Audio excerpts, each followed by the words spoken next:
निवडणूक अवघ्या काही दिवसावर आल्यामुळे राज्यात राजकीय घडामोडींना प्रचंड वेग आलेला आहे. या सगळ्या घडामोडींचा आढावा घेता घेता आम्ही पोहोचलेलो आहोत वडाळा विधानसभेत.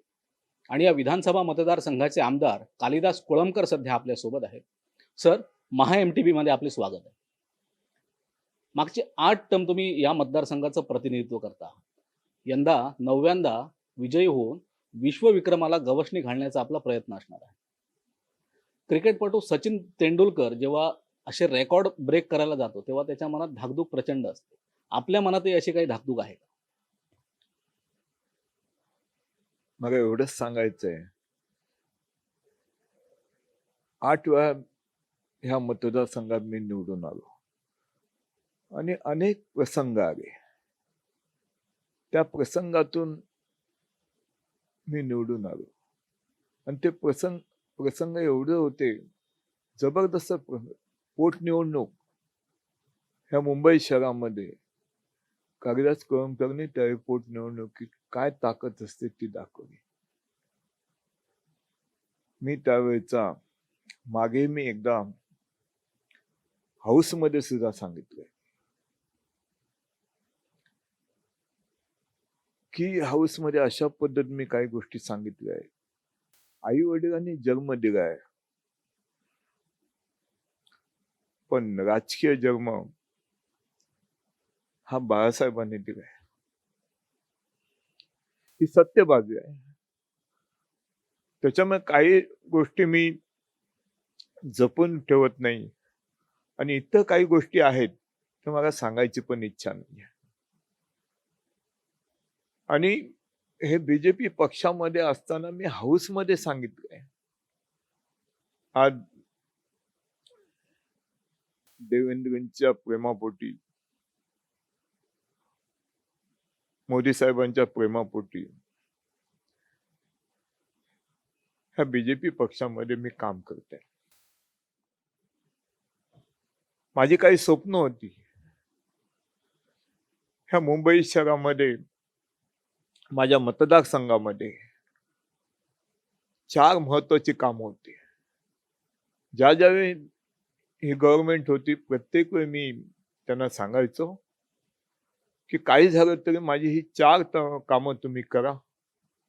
अत्यंत महत्वाचं काम म्हणजे पोलीस हाऊसिंग. 92 एकर जमिनीवरती ज्या बीडी चाळी आहेत त्या डेव्हलप करा. गिरणी कामगारांच्या ज्या चाळी आहेत त्या डेव्हलप करा. आणि शेवटचं काम माझं भीमज्योतीचं. कारण इतर भीमज्योतीचं जे महत्वाचं जे काम होतं ते पण देवेंद्र साहेबांनी ही 4 कामं सांगितली. साहेब, मला दुसरं काही नको आहे. या विभागातील जनतेची जी महत्वाची, आणि हे पोलीस हाऊसिंग असलं माझ्या विभागातलं असलं तरी संपूर्ण मुंबई शहरातील, महाराष्ट्रातील पोलीस हाऊसिंग उद्या भविष्यात जाहीर होणार आहे. असे आज मुंबई शहरात असे ते वाढतच जाणार आहे आणि पोलिसांना न्याय मिळेल. आता बीडी चाळीचं बघा ना, बीडी चाळीचं 2224 पोलिसांना आधीचं जे शासन होतं त्यांनी 50 लाखाची त्यांना ऑफर दिली होती. 50 लाख तुम्ही भरा, आम्ही 500 कार्पेट देऊ. आता ह्या जनतेमध्ये मी राहतोय, पोलीस बांधवांमध्ये मी राहतोय एवढी वर्ष. त्यांच्यामुळे त्यांची ती सुखदुःख मी जवळून पाहतोय. आणि 50 लाखाचं त्या लोकांना हे सांगितल्यानंतर मी आव्हाड साहेबांना सुद्धा सांगितलं, साहेब काही करा, पण 50 हा पोलीस बांधव देऊ शकत नाहीये. कारण हा पोलीस बांधव ज्यावेळी रिटायर होतो त्याला सर्व्हिस किती मिळते? 12 लाखाची. 12 लाखाच्या सर्व्हिसवरती हा पोलीस बांधव रूम घेऊ शकतो का? आणि त्यात 50 लाख बाकीचा पैसा आणणार कुठून? येऊन फॅमिलीचे दागिने घाण ठेवले असते तरी एवढे 50 लाख उभे राहिले नसते. मी आव्हाड साहेबांना सांगतो, विनंती आहे, साहेब काहीतरी विचार करा तुम्ही, काहीतरी विचार. पण ऐकायला तयार नाही. मग नाईलाजाने मी उपोषणाला येऊन बसलो. 2 दिवस उपोषण केलं. 2 किलो वजन कमी झालं. परंतु 2 दिवस झाल्यानंतर शासनाने 50 लाखाचं 25 लाख कमी केले. आणि 25 लाख राहिले. आणि उपोषण सोडण्यासाठी देवेंद्रजी येणार होते.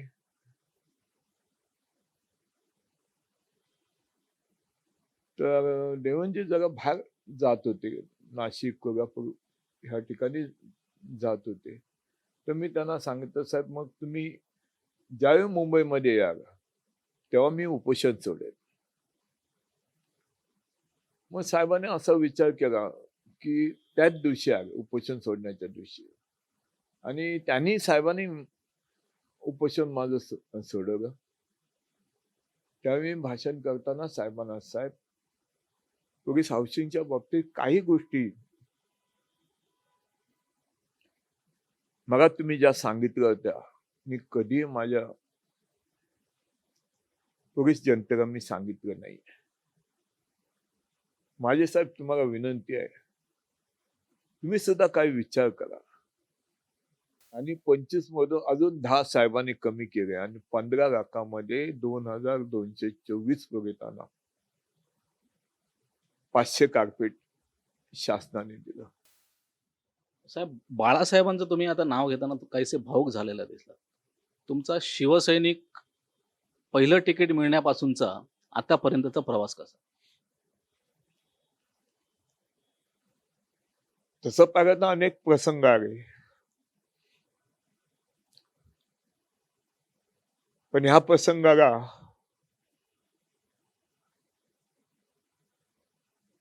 ताकदीनिशी मी उत्तर दिलंय.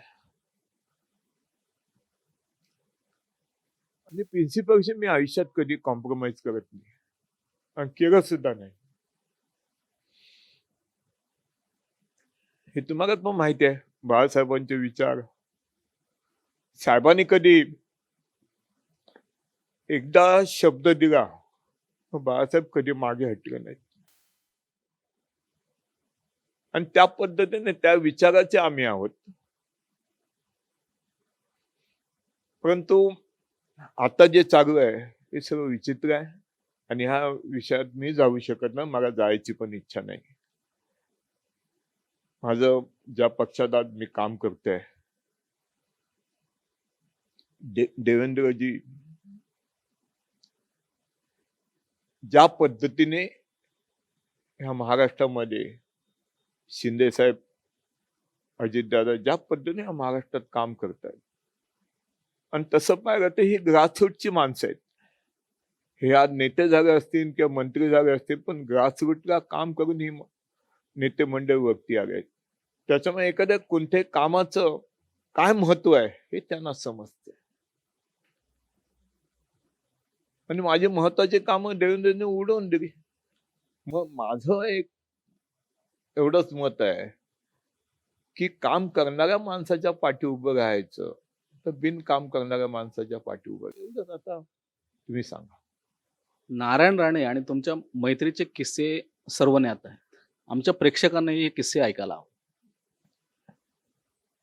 बघा, नारायण राणेंच्या बाबतीत आम्ही त्यांना दादा म्हणतो. नारायणराव ज्यावेळी शाखामुख होते संघटनेमध्ये, त्यावेळी मी सुद्धा शाखामुख होतो. नारायणराव 85 ला नगरसेवक झाले, मी नगरसेवक झालो. 1990 ला ते आमदार झाले, मी आमदार झालो. म्हणजे आम्ही पाठीमागेच आहोत. आणि नंतर मुख्यमंत्री झाले, नारायणरावांनी त्यावेळी मला शब्द दिला होता की कालिदास, मी मुख्यमंत्री झाल्यानंतर मी तुला मंत्री करणार. हा शब्द त्यावेळी नारायणरावांनी दिला होता आणि त्या पद्धतीने मला फूड अँड सप्लायचं मिनिस्ट्री दिली आणि नंतर शेवटी 4 महिने का 3 महिने मला नगरविकास सुद्धा पद मिळालं आणि मी यशस्वी पद्धतीने ते काम केलं. आणि नारायणरावांनी जो शब्द दिला तो शब्दाला ते जागले, एवढंच समाधान आहे मला, बाकी काय. बीडीडी चाळीला नायगावच्या डॉक्टर बाबासाहेब आंबेडकरांचं नाव द्यावं अशी स्थानिकांची मागणी होती, परंतु तत्कालीन महाविकास आघाडी सरकारने शरद पवारांचं या प्रोजेक्टला नाव दिलं होतं. त्याच्या विरोधात तुम्ही जोरदार संघर्ष केलाय. आता या प्रकल्पाचं नाव डॉक्टर बाबासाहेब आंबेडकरांचं नाव या प्रकल्पाला कधी दिलं जातं? त्या कामात जे आता नाव बाबासाहेबांचं द्यायचं आहे, 1-2 मीटिंग सुद्धा झाल्या आणि देवेंद्रजीने मला शब्द दिलाय की कागदात कोणत्याही परिस्थितीमध्ये मी त्यांना सांगतो, साहेब मी का मागतोय, माझ्या मागण्याचा हेतू पहा आणि हेतू बघून आपण निर्णय घ्या. की पवार साहेबांचं नाव जे नायगावच्या बीडी चाळीच्या डेव्हलपमेंटना देण्याचं जो प्रयत्न झाला, माझं त्यांचं वैयक्तिक काही नाही, वाईटपणा नाहीये, त्यांच्या बाबतीत आदरच आहे. परंतु पवार साहेब हयात आहेत आणि बाबासाहेब आज आपल्यात नाही आहेत. ह्या मतदारसंघात बाबासाहेबांचा अनुयायी हजारोनी अनुयायी आहे. ह्या बीडी चाळीमध्ये बाबासाहेब येऊन जाऊन राहायचे. परत बाबासाहेबांच्या बाबतीमध्ये अजून सांगायचं म्हणजे हा मतदारसंघात बाबासाहेब खासदारकीसाठी उभे होते आणि बाबासाहेबांचं राजभवन हे माझ्या नायगावमध्येच आहे. मग अशा वेळी मी बाबासाहेबांचं नाव द्या हे सांगणे चुकीचं नाही आहे. म्हणून मी हाऊसमध्ये सुद्धा मागणी केली आहे की ह्या बीडी चाळीच्या डेव्हलपमेंटना बाबासाहेबांचं नाव द्या आणि ते काही दिवसात आमचे मुख्यमंत्री देवेंद्रजी किंवा शिंदे साहेब ते जाहीर करतील. चैत्यभूमीवरती भीमज्योतीची एक संकल्पना तुम्ही मांडली. ती भीमज्योती आता उभी सुद्धा राहिलेली आहे. शासनाने अलीकडेच त्याला मंजुरी दिली. नेमकी संकल्पना काय आहे भीमज्योती? मला एवढंच सांगायचं आहे की हुतात्मा स्मारकच्या इथे तिथे ज्योत प्रज्वलित केली आहे.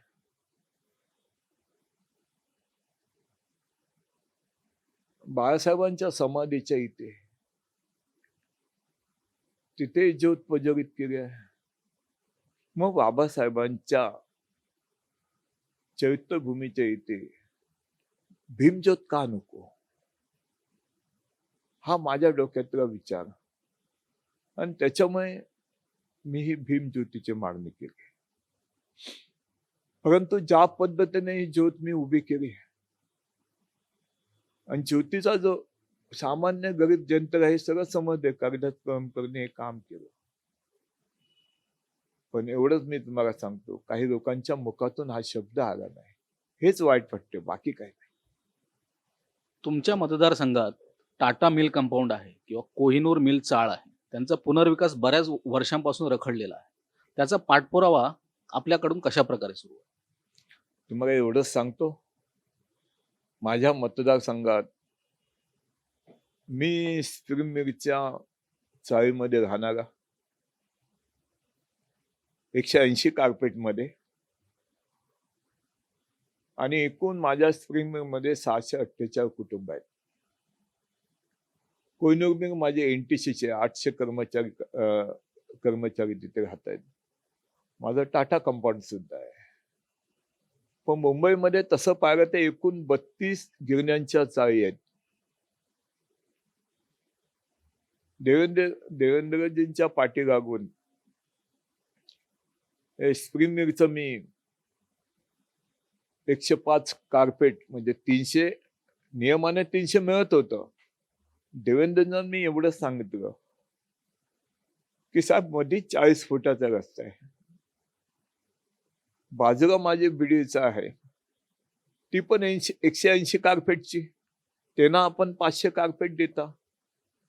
मग माझ्या गिरणी कामगार 180 जे कार्पेट आहे, 180 तुम्ही 180 म्हणजे 300 कार्पेट, 300 कार्पेट अधिक तुम्ही 105 देण्याचं मान्य करता आणि एकूण 405 तुम्ही देता.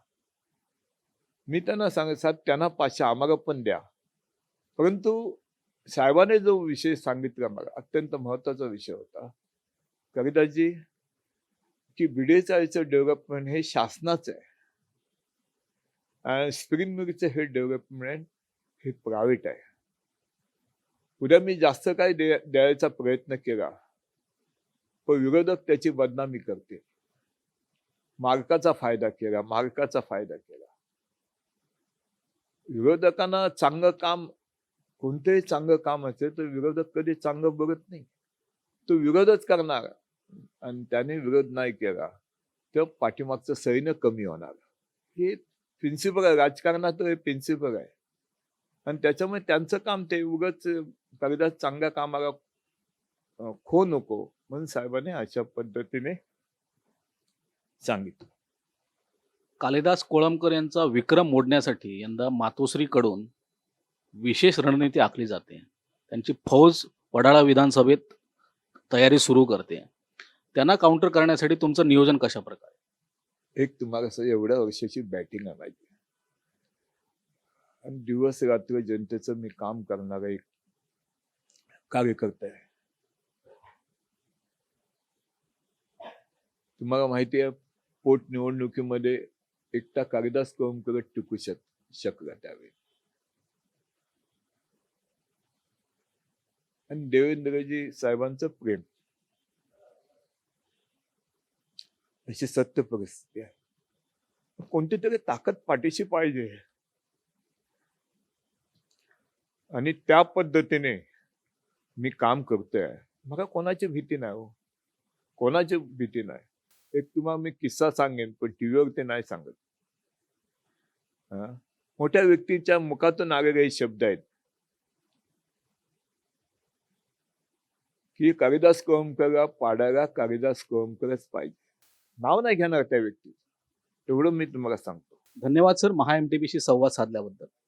तर दिवस रात्र काम करत असल्यामुळे जोरदार बॅटिंग करण्याची आपल्याला सवय आहे, त्यामुळे ही निवडणूक आपण जिंकणारच असा विश्वास कालिदास कोळंबकर यांनी व्यक्त केलेला आहे. कॅमेरामॅन आलेख चाळकेसह मी सुहास शेलार, MHAMTB, मुंबई.